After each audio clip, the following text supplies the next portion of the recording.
মধ্যপ্রাচ্যে ইরানি হামলা, গত ২৪ ঘন্টায় ২২০ মার্কিন সেনা হতাহতের দাবি। মধ্যপ্রাচ্যে অবস্থিত যুক্তরাষ্ট্রের বিভিন্ন সামরিক স্থাপনা ও ঘাঁটিতে গত ২৪ ঘন্টায় ভয়াবহ হামলার দাবি করেছে ইরান। দেশটির সামরিক বাহিনীর দাবি অনুযায়ী এসব হামলায় অন্তত ২২০ জন মার্কিন সেনা হতাহত হয়েছে। ইরানের রাষ্ট্রীয় সংবাদ প্রচার মাধ্যম পার্স টুডে এবং স্থানীয় সংবাদ সংস্থাগুলোর প্রতিবেদনে এসব তথ্য উঠে এসেছে।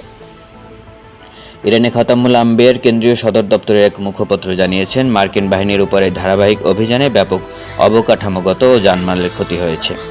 মুখপাত্রের দেওয়া তথ্য মতে হামলার প্রধান বিবরণগুলো হলো: মার্কিন নৌবাহিনীর ফ্লিটের উপর চালানো হামলায় অন্তত ২১ জন সেনা নিহত হয়েছে এবং বেশ কয়েকজন আহত হয়েছে।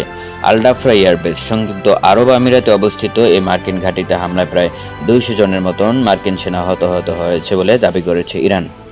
এছাড়াও তেলবাহী জাহাজেও হামলা করেছে। পারস্য উপসাগরের উত্তর অংশে মার্কিন মালিকানাধীন একটি তেলবাহী জাহাজেও হামলার ঘটনা ঘটেছে, যেখানে বেশ কিছু হতাহতের খবর পাওয়া গেছে। এদিকে ইরানের ইসলামিক রেভলিউশনারি গার্ড কর্পসের আইআরজিসি মুখপাত্র আলী মোহাম্মদ নাইহিনী দেশটির সামরিক সক্ষমতা নিয়ে দৃঢ় প্রত্যয় ব্যক্ত করেছেন। ফার্স নিউজ এজেন্সিকে দেয়া এক বিবৃতিতে তিনি জানান, ইরান বর্তমানে যে মাত্রায় যুদ্ধ চলছে তাতে ইরান অন্তত আগামী ৬ মাস একটানা যুদ্ধ চালিয়ে যাওয়ার ক্ষমতা রাখে। সশস্ত্র বাহিনীর প্রস্তুতির কথা উল্লেখ করে তিনি বলেন, ইসলামী প্রজাতন্ত্র ইরানের বাহিনী বর্তমান গতির এই তীব্র যুদ্ধ দীর্ঘ সময় ধরে মোকাবেলা করতে পুরোপুরি প্রস্তুত রয়েছে।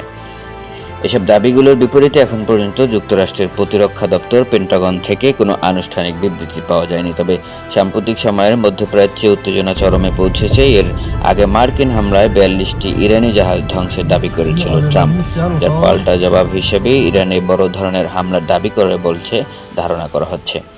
অন্যদিকে ইরানের প্রেসিডেন্ট জাতির উদ্দেশ্যে দেওয়া এক ভাষণে সাফ জানিয়ে দিয়েছেন যে দেশটির ১ ইঞ্চি জমিও কাউকে ছাড় দেওয়া হবে না।